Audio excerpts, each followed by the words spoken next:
starring or supporting players in any form of entertainment can breathe life into the story, dazzle us with their quirks and compelling stories, or completely derail the whole thing and give us reason to rip them a new one. Why don't you like me?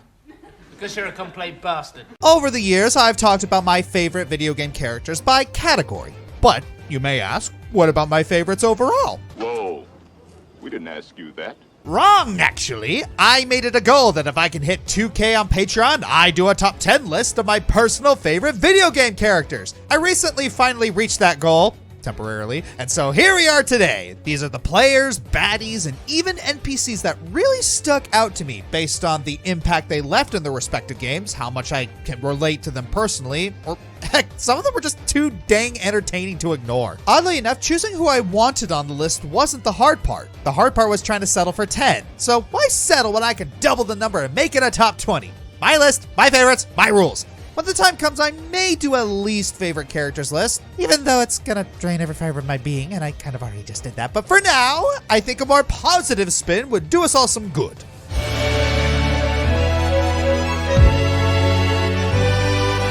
Now, where to start on a list like this? I know! A Ninja Robin Hood! Yeah, this is how this list is gonna be. Coming from the world of Tekken, and also Soul Calibur for some reason, comes the space ninja of the Manji clan, Yoshimitsu. Yoshimitsu is simply a fun Robin Hood. He's a masked ninja who leads a group of thieves in stealing from the rich and gives it away to the poor. Well, more specifically, he assists low-income areas in Japan and provides food, medical assistance, and shelter to political refugees around the world. To do this, he and his group enter the Iron Fist tournaments to gain access to the proceeds, or just steal a ball from Heihachi under his nose. Personality and gameplay-wise, he's a barrel of fun. His moveset acts as a rule-breaker type of character, combining ninjutsu with less typical attacks like healing, flying, self-harm, and teleportation. Abilities you don't see a lot of fighting game characters use. And of course he spouts out quotes like he's Ninja Fawful, usually making fun of opponents and saying them like Yoda. Raging fire becomes dying embers. Fun fact, from the outside there seems to be only one Yoshimitsu, but the title is passed down along the ages. In Soul Calibur, the original Yoshimitsu is playable. Seeking revenge against Nobunaga of all people, he sought out Soul Edge. However, after learning the evil that lies inside it, he decided to try and destroy it. This led him to recruiting ruffians from around Japan, creating the original Manji clan. As you expect, this Yoshimitsu and all the ones that came after share the same mask, personality, and abilities, so it's pretty fair to include everyone in the same entry. Between his fun demeanor and playstyle, his benevolence to others, and his roles in both Tekken and Soul Calibur, you can see why he is the topper for my list. Alright, 1 down, 19 to go. This is gonna take a while.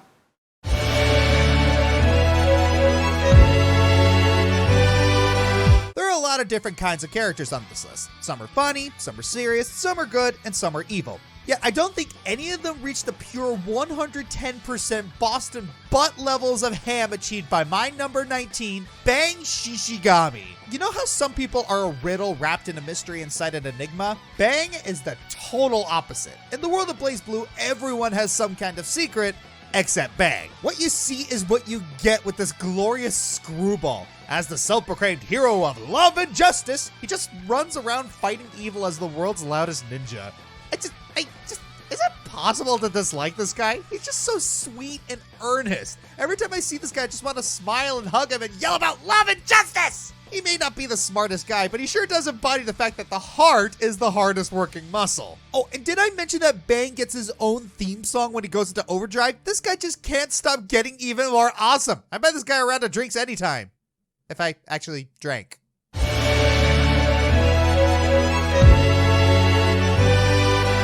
Ace Attorney franchise was a pretty easy series to include in a list like this. With its focus on story and characters, it was practically made for a topic like this. So, the obvious choice would be the king of prosecutors himself, Miles Edgeworth, right?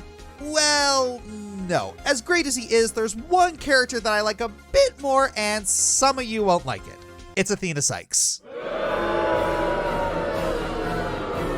Is he for real? Honestly, I don't know why Athena is hated by a lot of Ace Attorney fans. She has one of the deepest backstories in the franchise, and unlike Apollo, she only has one, at least for now. She was the child of a famous scientist who studied psychology and emotion, and with her enhanced hearing, she could hear the discord of people's voices. Her mother was killed when she was a child, and when she thought she killed her, she blocked out the memory, causing one of her mentors and friends to take the fall. She became a lawyer specifically to free him before he dies from the death penalty. Because remember, every villain you put away in Ace Attorney is probably dead. Yay! Wait, not yay. What am I doing? Anyways, Athena is just a bundle of sunshine. She's so adorable and quirky, it's hard to hate her. I guess some people see her as a replacement for Maya, which she kind of is, but she's enough of her own character for it to work. Also, the emotion mechanic she uses is a fun and interesting addition. Utilizing Athena's abilities in intriguing situations makes for a welcome change that doesn't become overcomplicated. Unlike an addition that came out in Spirit of Justice. Speaking of Spirit of Justice, I wonder if the developers had a change of heart about her because she was shafted hard in the game. Not only did she have almost no story relevance, the one case she gets is one of the worst in the game. And Apollo gets a third backstory. Just amazing. Anyways, Athena is a fun and welcome addition to Ace Attorney. I hope she gets more screen time in the next Ace Attorney game and all her haters can bite me.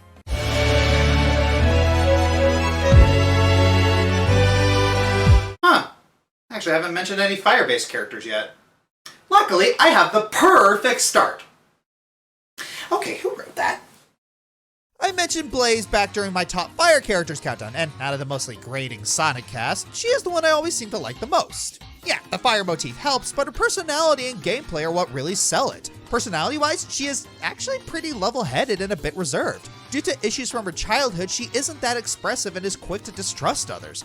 But despite that, her heart was warmed and was able to get good friends like Cream or Silver who respect and care for her despite her cold exterior. As for gameplay, she's usually one of the better playable characters in the game she's in. Her fire ability allows her to surround herself with a fire tornado that can destroy enemies, thaw ice, and launch herself even higher than before. This makes her the more fun character to use in either Rush game, but also makes her the most fun character to use in Sonic 06. That alone puts her here. All cool cat jokes aside, it's still weird to see a fire-based character with a tempered personality. But I guess when you're a cat, it works. Not all fire characters need to be in your face with explosions.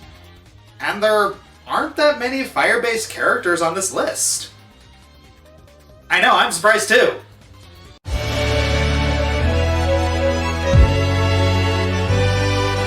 Believe it or not, it was actually kind of hard to decide which League of Legends character should go on this list. I mean, you got Jinx as the franchise's own Harley Quinn, or Jin as the Thespian of Death, or... No one expects the banana. Well, who can argue with memes? In all seriousness, I really did want to give this entry to Soraka partly to emphasize the importance of healers. Based on my own experience in the role, I cannot stress the significance of the medics, doctors, etc. They literally hold our lives in their hands and make sure the party's in good health during a brawl. Like real-life medical experts, being the healer is sometimes a thankless job, but they do it for the good of the party. Though, hearing it once in a while would be nice. Thank you. You're welcome. I mention all that because Soraka takes caring for her team to a whole new level. Her method of healing is kind of a risk-reward style of play where she gives up a piece of her own health for others and has to go back on the attack to get that health back, which is risky enough if you're not operating with full bars. Not only that, but her character is almost founded by this virtue. She wants to be the mortal's guiding light and heal the wounded when she can. Before, they had to go to her for help, but once she lost her celestial status, now she can go to them to offer her assistance. Unfortunately, that reminds me of the one really infuriating thing about the Star Child. Her backstories, as in plural. Every few years ago, Riot decides to play loosey-goosey with characters' origins, and Soraka's no exception. One story says she's a former Celestial cursed as punishment for trying to protect her people from Warwick. Another says that she lost her status after being tricked by Warwick, whom she thought was her friend. And yet another says how she willingly relinquished her title to help others with a more hands-on approach. Now, don't get me wrong, these backstories all sound amazing, and any one of them could work, but what's wrong with just sticking to one of them, man? Or better yet, find a way to blend them all together into one super story. I mean, it'd be a bit of a mess to try and sort out, but it'd give a little consistency. Regardless of the story being tossed back to the editor's desk more than once, one thing about Soraka still remains the same. Her willingness to help, even if it kills her. Quite literally. Seriously, it doesn't cost anything or take too much time to thank your healers once in a while.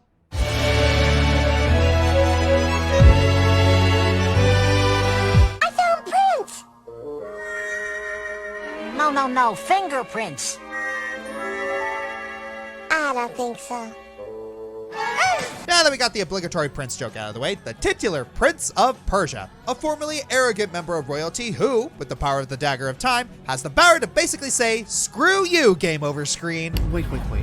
That's not how it happened. Why do I say it like that? Because part of why I like him so much comes from the humor written for his character. Watching him slowly get over his spoiled misogyny is just a joy to watch, especially when he starts talking to himself and arguing with himself. Her kingdom's conquered, she has nothing, no one to protect her.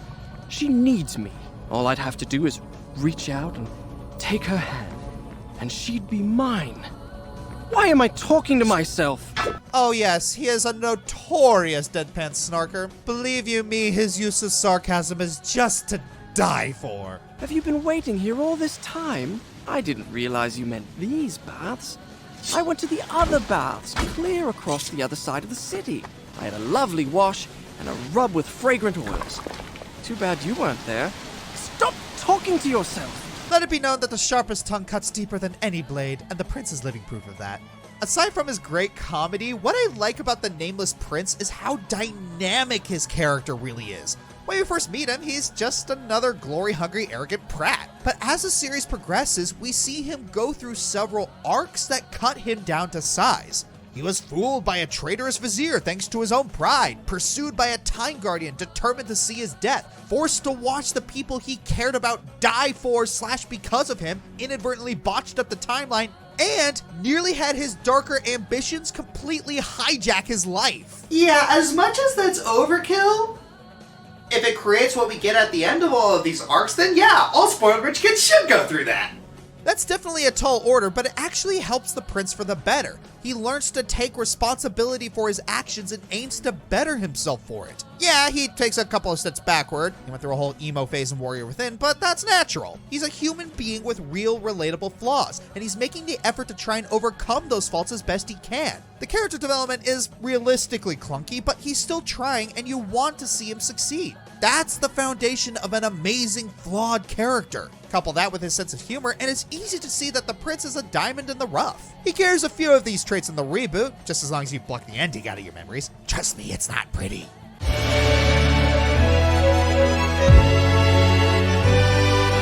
Every now and then, you find yourself staring down the barrels of a real contender. Someone you foolishly underestimated, who fought tooth and nail to achieve their place among legends, and didn't let any of their afflictions hold them back. Someone you feel honored to call your opponent. Nay, your equal. I am proud to call Wally that equal! Sheesh.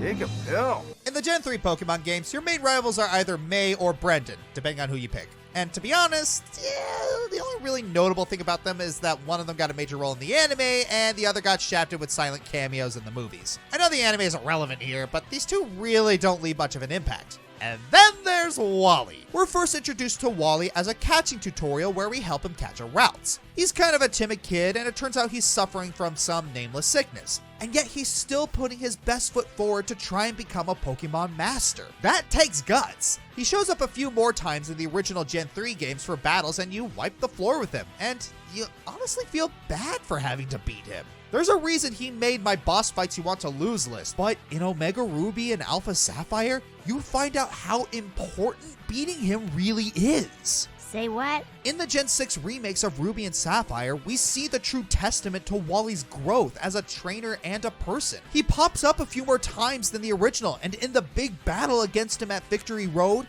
he actually thanks us for not holding back on him. But why would he be happy about being defeated? Because he knows that every defeat helps him grow. Every loss gives him the motivation to train harder and do right by his team and himself. He doesn't care how sick he is, he just kicks his affliction aside to rise to the top, even challenging and beating the gym leaders long before you even got near them, and never straying from the path on the road to becoming a legend among trainers. Okay, seriously, why wasn't Wally the player character? I'm not even joking about that. Wally's entire story arc is nothing short of inspirational, and it's clear that you're the supporting character in his story, not the other way around. He grows from a timid, sickly little boy into a confident, strong, excitable kid. And while you still have your own journey to work on, you can't help but cheer for Wally around the sidelines, knowing just how hard he worked to make it this far. Also, his battle music in the Gen 6 Victory Road battle is just epic, really emphasizing that he is a force to be reckoned with.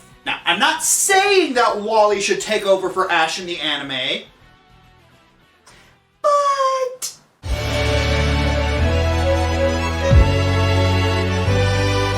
Riddle me this. What has the arrogance of Socrates, the sadism of Jigsaw, and the energy of Daffy Duck?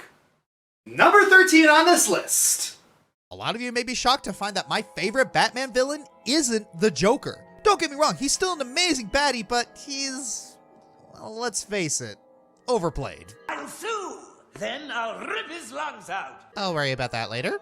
Anyways, my personal favorite rogue for the Dark Knight has to be the emerald-clad criminal mastermind, the Riddler. Part of what makes him such a compelling villain is how different he is from the rest of the rogues gallery. He's not solely motivated by greed or a need for chaos. No, what really gets the Riddler out of bed in the morning is his desire to prove his intellectual superiority over everyone, especially the Bat. Unfortunately, he's the living embodiment of pride going before the fall, as his arrogance and gimmick of leaving clues behind usually lead to his downfall.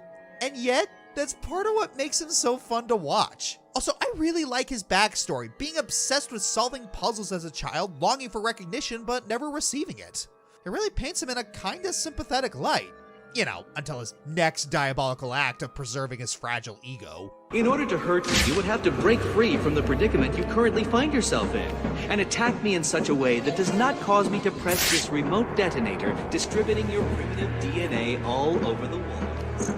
So, naturally, I expect them to do old Ed Enigma justice in the Arkham games. And oh, do they ever. They keep his overconfident, obsessive personality perfectly preserved in all 4 games, made even better with Wally Wingert's voice acting. We barely even see him out in the field, and yet he makes his presence known every chance he gets.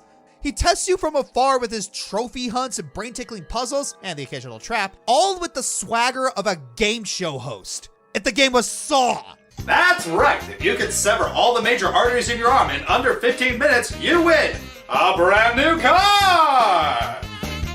And of course, the pièce de résistance for what makes Riddler an entertaining villain, his downfalls. I won't be needing a lawyer, you jumped-up security guard. I will represent myself. Arrested off screen, karma for messing with the GCPD, and just being physically incapable of facing the fact that he was outsmarted by the Bat, Riddler just can't take his losses gracefully, and it's hilarious to watch. And yes, hunting for all the trophies, solving all the riddles, and trying to get through every single puzzle is a pain in the half, but that's what makes it satisfying in the end, when you get to watch this diabolical, goofy, arrogant little nerd squirm and get knocked down a peg. To cut a long story short, the Arkham games did an amazing job of fleshing out my all-time favorite Batman villain in a way that's both entirely new and yet paying tribute to some of his previous incarnations. Well, maybe not Jim Carrey's Riddler, since...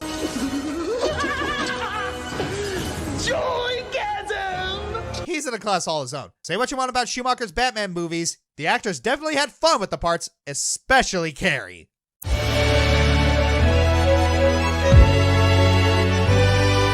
I'm trying to remember.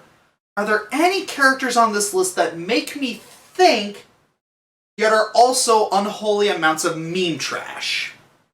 Hey, buddy boy! What the hectopus? Who are you? You want to see extended therapy of people's deepest personality traits and flaws? Huh? Persona! Oh man, I love Persona! You want to see a thorough exploration of existentialism and philosophical discussions about what it means to have a soul? I'd rather know how you got into my house, so... Nier Automata! Oh yeah, 2B is so freaking hot! You want to see mechs? Yeah! Guns? Yeah! Hack and slash? Yeah! Used to analyze the reasons people choose to fight wars and conflict and examine solutions for protecting the weak and marginalized with lyrically potent industrial metal? Absolutely none of that goes together. Metal Gear Rising Revengeance! Yeah! Remember to refill my prescription. If anyone ever told you that goofiness, pure testosterone awesomeness, and philosophical depth can't exist together in one glorious package, yeah, they'll be eating those words when they meet Senator Armstrong from Revengeance. I've mentioned it before as one of my favorite final bosses and one of the funniest bosses around, and I'm still holding on to those statements. He may seem like a walking political stereotype wrapped in pure manliness and coated with memes, but he's so much more than that. He also has amazing and fun boss fights with even more epic music to match, all while spitting out some of the goofiest lines. Don't f with me, Senator! Make America great again! Nanomachines! On the surface, he acts like another corrupt politician with only one thing on his mind. For bombs and guns, and so much more, we celebrate the joys of war. However, there's a deeper side hidden between his bulging veins of bureaucracy. He actually despises the state of the country and the superficial wars, and has been using his election as a means to end the war as a business ideal, to offer something much greater than profits. Freedom of choice. Yes, he's an extremist himself, and you can view him as a bit of a hypocrite, but he's bold enough to try and inspire change in the status quo and use a corrupt system against itself. This is Kojima at his absolute best, and really the types of games I love the most. Thought-provoking and philosophical, while still being unbelievably hilarious and goofy, as well as high-octane cool. Kojima has proven with Armstrong that you can be deep and also awesome and goofy. Basically, to summarize, ideals, philosophy, art, culture. They live and die by the mean.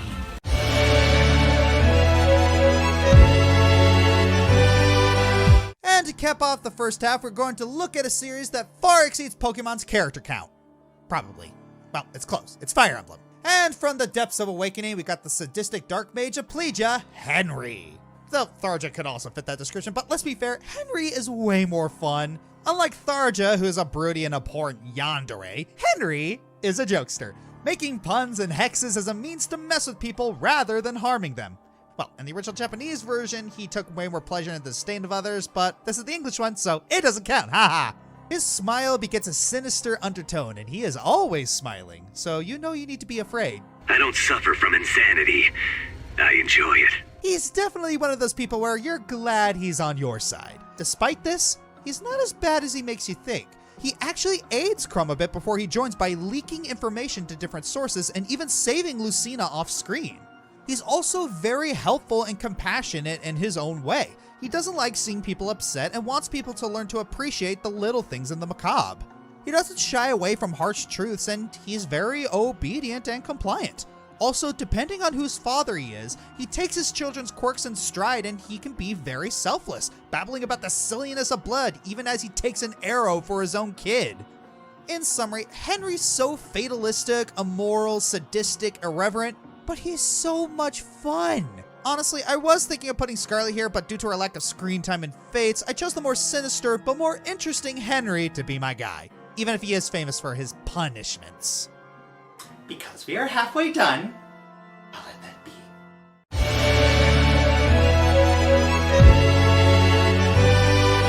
And now it is time for Internet Terms of the Day with your host, the Fiery Joker.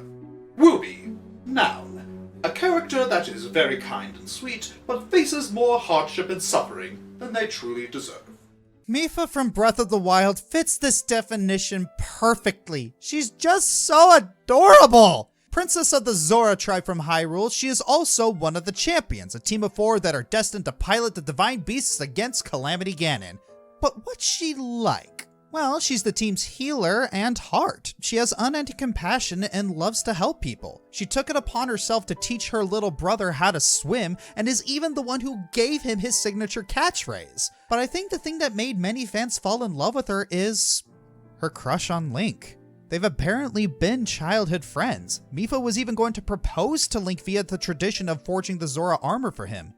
Then disaster struck. Not only did Link become Zelda's guardian and thus made Mipha second guess if she should propose to Link, but shortly thereafter, Waterblight Ganon killed her. This tragedy is perhaps made even greater by the fact that as a Zora, she would have had a very long life ahead of her. The theory side of YouTube suggests Mipha was somewhere around 50 years old when the calamity killed her. Given we know King Zora from Oracle of Ages was at least 400 years old and appears to be roughly 40 years old by human standards, it isn't impossible to presume a Zora can live up to nearly a millennium. Everything about poor Mipha is just tragedy after tragedy, yet despite it all, she remains a sweet girl who wants nothing more than to aid Link in whatever he does. That's the kind of girl anyone would be lucky to have at their side. Also, her special attack heals her in Age of Calamity. Best Zelda girl, fight me!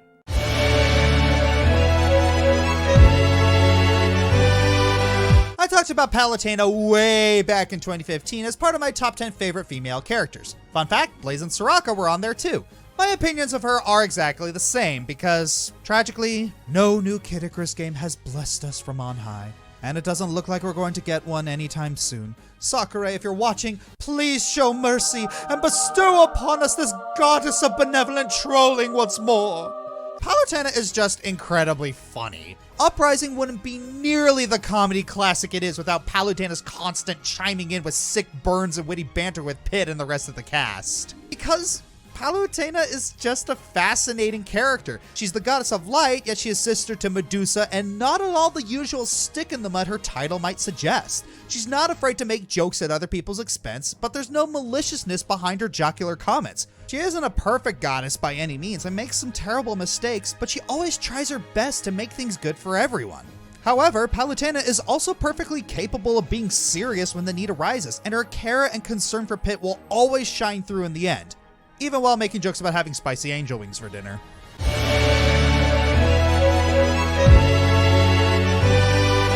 If there is any character on this list I can wholeheartedly relate to beyond a shadow of a doubt, with no hesitation, it is frickin' Alistar from Dragon Age Origins. Whether it's interactions with women, his humor, his outlook on the world, or just his personality, he's as close to video game me as you can get. At least until we get VR MMO technology in the real world. Alistar is one of the first major characters you meet in Dragon Age Origins. When you join the Grey Wardens, he's your fellow initiate and comes across as a bit snarky. After most of the Wardens are killed and you're betrayed, Alistar sticks with you as you continue against the Blight. He becomes your right hand and most trusted companion throughout the journey, and that can last throughout the series, at least if you make the right choices to keep him alive. Personality-wise, he can be summed up as sarcastic and goofy, yet duty-bound and honorable. He does have a bit of snark to him, but it's more dry, commenting on the mood more than anything. Considering he was raised as a Templar, he holds those codes to a T, but he has no problem speaking his mind depending on the situation. I mean, he left for a reason. Despite that, when he needs to fulfill his duty like becoming king or sacrificing himself to end the Blight, he won't hesitate to do so because that's just how he is. He's someone that I not only relate to, but also respect and want to be in some ways. That just shows how good BioWare's writing used to be. Yeah, can't make a BioWare game without making a jab about how they are now.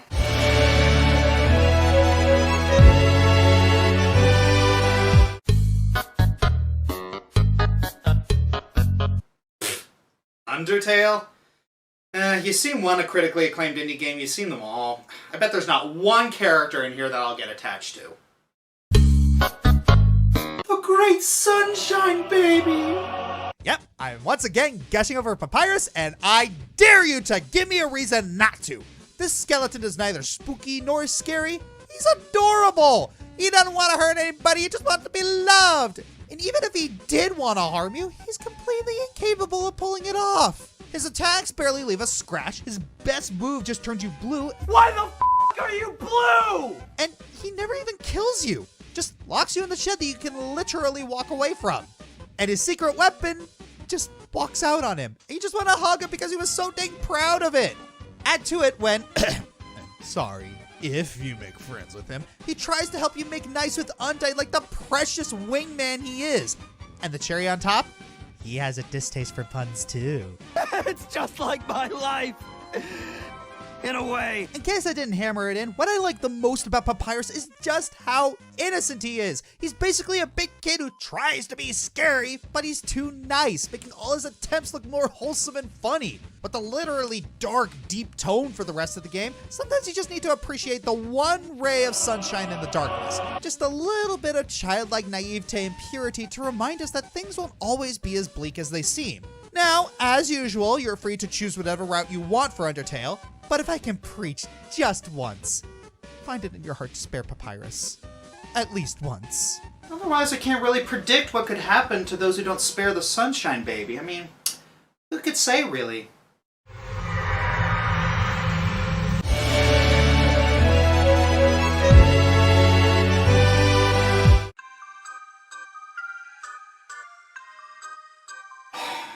I know the script calls for me to be playing World of Warcraft and making a remark about how long the countdown is, you know, long MMO, blah, blah, blah, but it's kind of Blizzard, so that's why I'm playing Roller Coaster Tycoon. No, I'm not killing anybody, you sickos! Ah, World of Warcraft, the game that popularized MMOs for everyone, with lore and world building that stands the test of time as it goes through awesome expansions to bad ones. Well, I could wax poetic about this franchise for a while, but let's talk favorite character. Anduin Rin is currently the High King of the Alliance and a character that has gone through a bit of strife. Long story short, his father was split into two people, he was kidnapped by a dark dragon, lost his bodyguard, and saw many people die from an earthquake, got shipwrecked, and lost his father in a war. So, yeah, he's been through a bit. Despite that, Anduin uses his past experiences to improve himself. He has seen war and strife and decided to go down a road towards peace. Unlike his warrior father, he decided to become a priest who wants to seek a peaceful end to the war between the Alliance and Horde. He tries not to hold biases toward others, only to learn from them and seek ways to be diplomatic over outright bloodshed. At one point, he even gave sage advice to the Tauren chieftain. After his father's passing, though, he rose to become the current High King. Due to this, his yearning for peace is in a deep conflict with his duty to protect his subjects from the war. Despite that, he has proven himself wise. He still holds his convictions, but has no qualm dirtying his hands if needed if it could mean peace down the line. But his compassion and mercy is what keeps him in my favorites. After seeing everything Anduin goes through throughout his life, you can understand the pressure of ruling a nation and running things through his own path rather than his father's. Kind of reminds me of Liu Shan from Dynasty Warriors in a way, just in a Western game.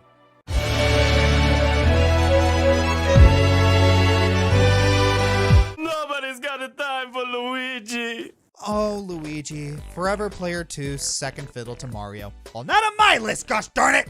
Mario may be the big cheese, but Luigi is by far my favorite of the brothers, and that has nothing to do with the fact that I've always been player 2 due to me being the second oldest. Okay, to be honest, we really tried hard to get Luigi the number 2 slot on this list. I mean, it's a good joke, Luigi, the eternal number 2, getting number 2 on the list of my favorite characters, but for something like this, it's gonna take more than a funny punchline to earn a right to be ranked so highly. However, there's nothing to be ashamed of at number 5. In my opinion, Luigi is everything that Mario isn't. Mario is generic good guy number 8472. He goes in, saves the princess, and gets out with almost no expression whatsoever other than whoopee! He gets a little more personality in the spin-off games like Paper Mario and Superstar Saga, but it just isn't enough for me compared to Luigi.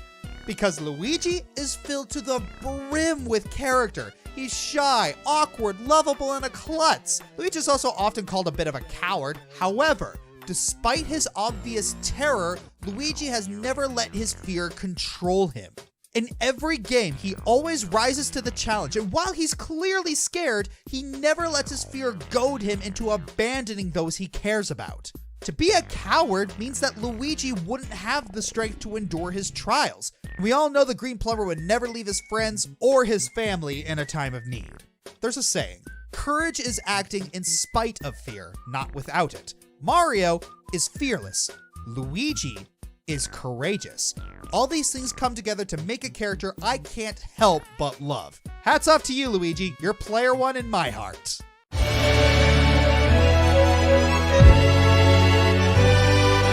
Oh, Kingdom Hearts, the one that got away and came back again and again and again and again and again, and cue that old SpongeBob meme I use every once in a while. I think it would be pretty obvious that the series would be here considering my love for it, but what you might not know is that when it came to picking my favorite character, I had a bit of trouble. On one hand, we have the obvious choice for me, Axel. The fiery personality, the cool assassin-like fighting style, and well, all the other fire-related things about him. He's the cool older brother character. After losing his best friend, he goes rogue. He goes against both Sora and the organization in the hopes to turn Sora into a Heartless to get Roxas back. That leads to him reforming, helping Sora, and then sacrificing himself to save him. Then he becomes Lee, gains a Keyblade, because of course he does, and becomes a Guardian of Light to preserve Roxas's memory and help Sora turn the tide against the darkness. But then we got Roxas, Axel's best friend and Sora's nobody. Roxas starts as a man in a new world, but becomes a kind of a cocky and no-nonsense fighter who just wants to have ice cream with his friends. His entire world becomes shattered when Xion disappears, Axel won't tell him anything, and he's eventually defeated by Riku, leading him to be merged with Sora. Axel's sacrifice leads Roxas to attack Sora from within, leading to one of the best boss battles and themes in the entire series. While he is defeated and disappears, he returns in KH3 to one of the best and built-up returns ever, eventually reuniting with Lee and Xion, becoming his own person. Oh look, character arcs. At this point, we got these arcs memorized, but it's still hard to pick one or the other, so I picked both. Considering the development, depth, and character that these two experience and obtain throughout days 2 and 3, a bunch of it together, it just didn't feel right to separate them on the list. The games did that enough, and I wasn't going to be the guy to do it. Also, both their boss fights are stupid awesome and stupid fun.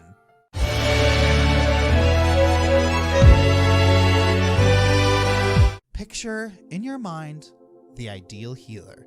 They are kind, caring, selfless to a fault, and want nothing more to ensure the safety of their teammates. Medic is none of the above, but that's kinda why he's on here. For the medic of Team Fortress 2, being a medic isn't about saving lives or making the world a safer place to live in. No. For him, it's about getting creative with his absolutely insane experiments and body modifications. That's how I lost my medical license. I'm both impressed and disturbed. The whole healing thing is nothing more than an amusing side effect to him. Now, with all that said, you might be wondering why a guy like me likes Medic. Well, here's the thing. Medic, like most of the playable classes in Team Fortress 2, utterly delights in the sheer carnage that he and the others indulge in. He's so delightfully insane that it's hard to not at least find him entertaining, and a constant source of great response clips. I healed the man who will kill you. Turn your head and cough. 1, 2, 3. I do not think we bought enough body bags. In terms of gameplay, Medic perfectly encapsulates what makes TF2 so great. He's easy to pick up and learn, but difficult to master. Any newcomer can learn how to heal allies with his Medigun, but being able to make use of his deceptively good melee range, lead targets with the syringe gun, and knowing when to use your uber charge is the real test. Then you get to his alternate loadout options, using the more offensively oriented Kritzkrieg, healing your out-of-range allies with the Crusader's crossbow, switching damage resistances with the Vaccinator. There's a ton of depth. For the sheer fun and utility that Medic offers, along with his beautifully sadistic personality, he has more than earned his placement here.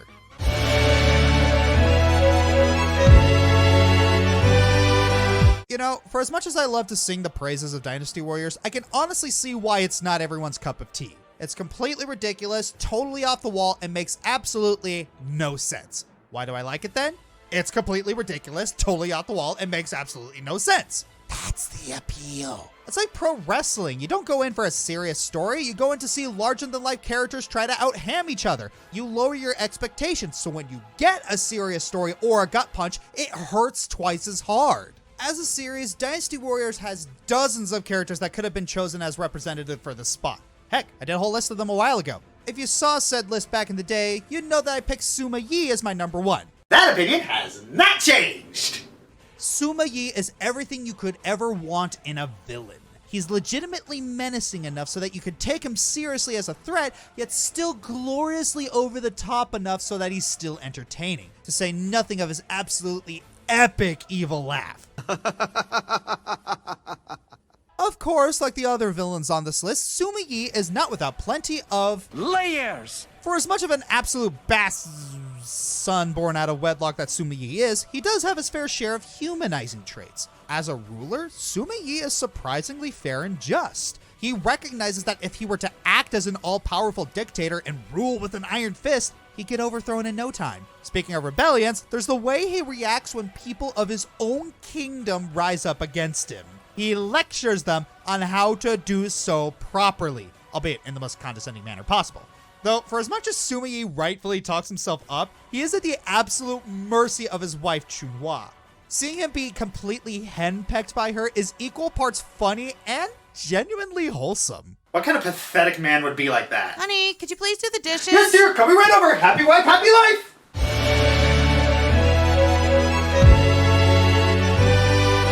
Thresh, League of Legends. Too many backstories, but all of them creepy as heck. Click the lantern, you idiots! Asura from Asura's Wrath. Very sympathetic rage boy and family man. Hard to hate. Ellis from Left 4 Dead 2. Walking meme and Sunshine Baby alleviates the tension of a zombie apocalypse. The Stanley Parable narrator. Great voice, displays a great range of character. Zarya from Overwatch. Whoa, mama. I mean, she has a great personality and backstory, but whoa, mama.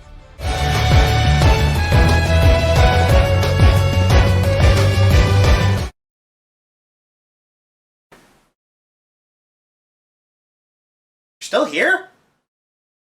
Really? It's obviously Kefka. Did you not see this coming? Like, the guy that I based my name and entire gimmick off of? The guy who I made an entire video analyzing an essay written about the guy's boss theme? And I called him one of the greatest villains of all time? Why are you still here? I'm the fiery Joker. Go home. God.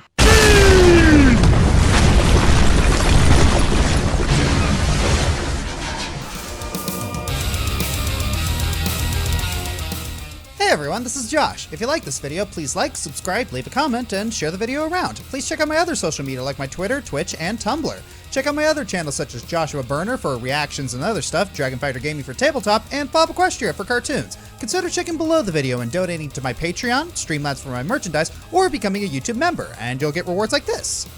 Our name shoutouts come from Ryan Anderson, Sonic Cody, and Misty Phantom. Thanks for watching.